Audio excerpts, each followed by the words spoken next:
Olá, paz e bem, eu sou a Ana do blog Salos em Caritate e hoje nós daremos prosseguimento à série catequética de História da Igreja. Se você não assistiu aos 2 vídeos anteriores, eu aconselho a você a assistir, já que é necessário para que você tenha um bom entendimento do que será dito nesse vídeo. Nós estamos então falando sobre os 100 anos após o Edito de Milão, e então nós devemos ter duas questões bem claras diante de nós. Primeiro, que aconteceu mais coisa do que os concílios. Então, em Roma, o Império do Ocidente ficou um pouco abandonado e havia toda uma questão com os bárbaros. E também, ainda no Oriente, além de Constantino e os concílios, havia também o surgimento de mosteiros e uma ordenação dos padres do deserto, que já eram frequentes desde o século I. Mas nos debruçaremos sobre os concílios, dado que haviam questões teológicas que não foram resolvidas por conta das perseguições. Os dois pontos eram a Santíssima Trindade e a pessoa do nosso Senhor Jesus Cristo. Então, como era possível existir 3 pessoas e ser um só Deus? E como era possível que nosso Senhor Jesus Cristo fosse, ao mesmo tempo, verdadeiro Deus e verdadeiro homem? Lembrando que para nós essas questões são bem simples hoje em dia, mas na época era um mistério, dado que nós somos a única religião do mundo e na história do mundo que tem um Deus que se fez homem e que empreendeu uma obra de salvação para salvar os homens. Isso nunca foi antes visto, de modo que essas questões era adentrar no mistério da Santíssima Trindade. E isso só foi possível porque esses homens se debruçaram e foram inspirados pelo Espírito Santo.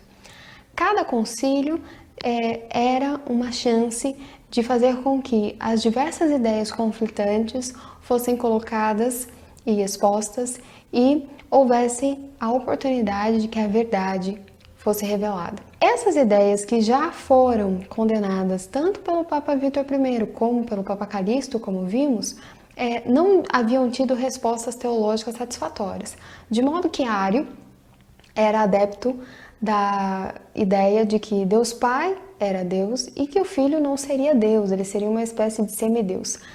Essa ideia foi o estopim para que a Igreja então acatasse o desafio e iniciasse uma série de concílios para explicar a Santíssima Trindade. Esses concílios foram convocados pelos imperadores, dado que os imperadores romanos eram fanáticos pela ordem e essas discussões teológicas sempre colocavam em perigo a ordem.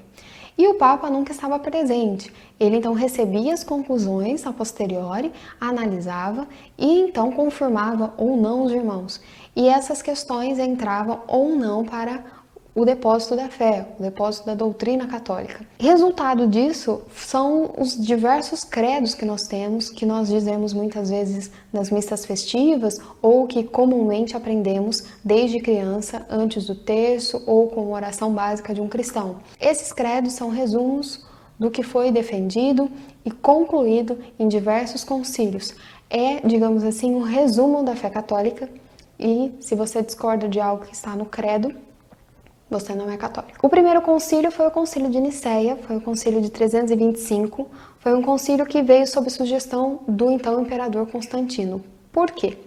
Porque alguns dos bispos que eram assim mais próximos do imperador, lembrando que ele era um simpatizante do cristianismo, mas ele não era cristão, eles eram simpatizantes da ideia de Ário, de modo que acreditavam que Deus seria um homem divino. É interessante observar que existe uma grande diferença entre você acreditar que Jesus é um homem divino e acreditar que ele é Deus feito homem. Durante o concílio, São Nicolau, cansado de escutar as heresias de Ário, deu-lhe uma bofetada na boca e os prelados ao redor dele ficaram muito assustados e mesmo discordando de Ário, viram que deviam punir o zelo excessivo de São Nicolau. Ele então foi trancafiado e disse que depois ele recebeu a visita de Jesus e de Maria, perguntando a ele, por que estás aqui? E ele respondeu, porque vos amo, meu Deus e Senhor. E imediatamente foi-lhe devolvido o símbolo de dignidade episcopal. É importante lembrar que esse santo tão zeloso foi a figura de origem do que nós chamamos Papai Noel. Até se diz que Santo Atanásio, num dado momento, desesperado com a situação de todo mundo acreditando que Jesus não era Deus, era um semideus, chamou então Santo Antão, que era um eremita e vivia numa gruta. Santo Antão então saiu, subiu num lugar alto e simplesmente disse: Jesus, nosso Senhor, é Deus. Todas as pessoas que começaram a chorar de arrependimento. Embora tivesse acontecido esse episódio, Santo Atanásio tivesse empreendido grandes coisas para explicar ao povo e ao imperador que de fato Jesus era Deus, ele não foi escutado, mas Constantino deu ouvido a falsas acusações contra Santo Atanásio e o mandou num exílio a Treves. Deixou ainda que Ário entrasse na então cidade que ele fundou, Constantinopla, e isso fez com que houvesse uma certa confusão entre os cristãos. Dado que Constantino, mesmo não sendo cristão, ele tinha alguma influência sobre o cristianismo depois do Edito de Milão, porque a perseguição acabou por conta dele. E essa intromissão que ele tinha na igreja era um tanto maléfica. Então, foi uma graça e não o Edito de Milão. No entanto, quando ele acatou os pensamentos de Ário, outros imperadores acabaram seguindo o mesmo pensamento de Constantino, e quando ele morreu, um ano depois da morte do próprio Ário, subiu ao trono Juliano, o apóstata.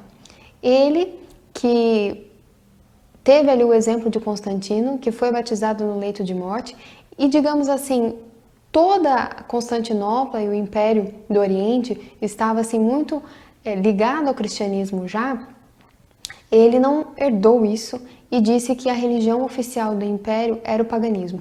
Então o cristianismo estava quase sendo a religião oficial, mas não foi porque Juliano, o apóstata, subiu ao trono.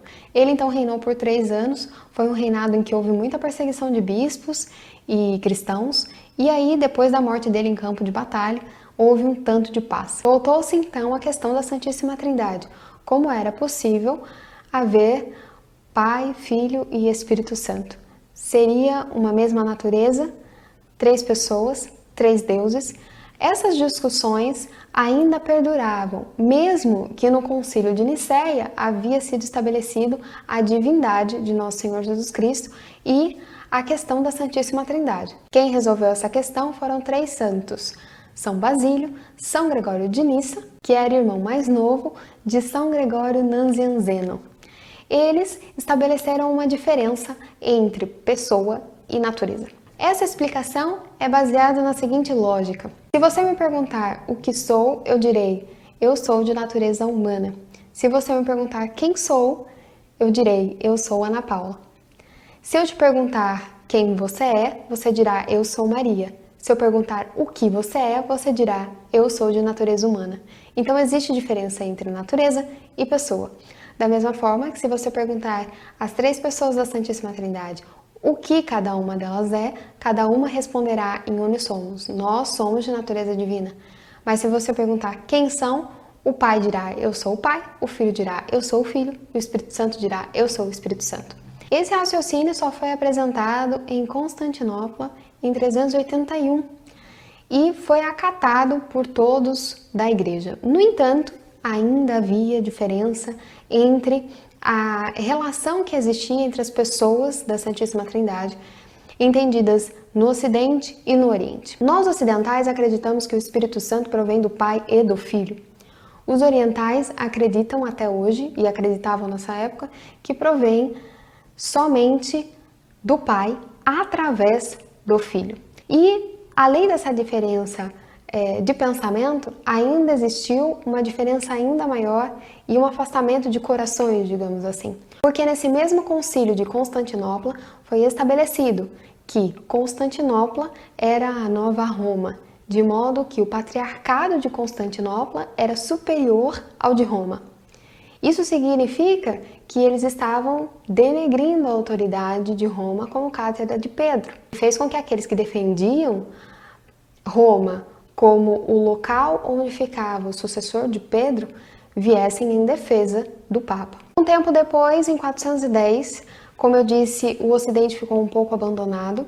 Alarico I e os seus visigodos invadiram Roma. Isso fez com que o povo ficasse um pouco inseguro em relação à fé, porque o cristianismo havia crescido muito e Roma praticamente era boa parte cristã. Eles entendiam que talvez isso fosse uma vingança dos deuses antigos, dado que Roma sempre foi entendida, desde o paganismo, como a cidade eterna. Veio então em socorro Santo Agostinho, que nessa época já era bispo e escreveu A Cidade de Deus, em que ele explica que para nós cristãos a cidade eterna é Roma, mas acima de tudo é a Jerusalém eterna, Jerusalém celeste. E que lá é que seremos de fato felizes. E que não deveríamos ficar tão abalados com os sofrimentos e as dificuldades que muitas vezes as questões territoriais nos impõem. Muito bem, partimos para o próximo concílio e último dessa saga de concílios deste vídeo, que é o Concílio de Éfeso de 431. Foi um concílio que veio em socorro de uma ideia que veio do entendimento equivocado da própria pessoa do nosso Senhor Jesus Cristo. Embora a Santíssima Trindade tivesse sido resolvida pelos três santos, ainda havia dificuldade de compreender como é que Jesus poderia ser ao mesmo tempo verdadeiramente Deus e verdadeiramente homem. Surgiu então um padre em Constantinopla que disse o seguinte: seria então ele duas pessoas distintas, o Filho de Deus e de Maria? Se assim fosse, seria errado chamar Maria de Mãe de Deus. Esse foi o estopim para uma nova discussão, e então esse sacerdote foi apoiado pelo então bispo de Constantinopla, Nestório. Foi o socorro da Santíssima Virgem e da própria divindade do nosso Senhor Jesus Cristo, São Cirilo, bispo de Alexandria, que pediu auxílio a Roma. Deu então a correção a Nestório, dizendo o que sempre se afirmou a fé cristã, que Maria é mãe de Deus. Convocou-se então um concílio, mas Nestório não voltou atrás e não se corrigiu e não compareceu ao concílio. Nesse concílio, diz os historiadores, com um adendo a mais de entusiasmo, foi promulgado que Maria é mãe de Deus e isso é base e faz parte do âmago da fé cristã. Maria é a Theotokos. Muito bem, esses são os primeiros concílios da história da Igreja. Lembrando que essa série só continua com o seu engajamento nos comentários, no like e no compartilhamento. Senão eu não tenho como saber se isso de fato é importante para você. Não deixe então de passar as belezas da igreja para as outras pessoas. Nós nos encontramos também nas redes sociais, não deixe de ver os links na descrição e no comentário fixo, que eu deixo sempre. Lá eu coloco algumas catequeses, pequenas resenhas de livros e outros conteúdos minuciosos que podem te ajudar muito. Eu espero que podemos nos encontrar lá e principalmente no Santíssimo Sacramento do Altar. Paz e bem, até a próxima. Tchau, tchau. Agni parthene despina, achrante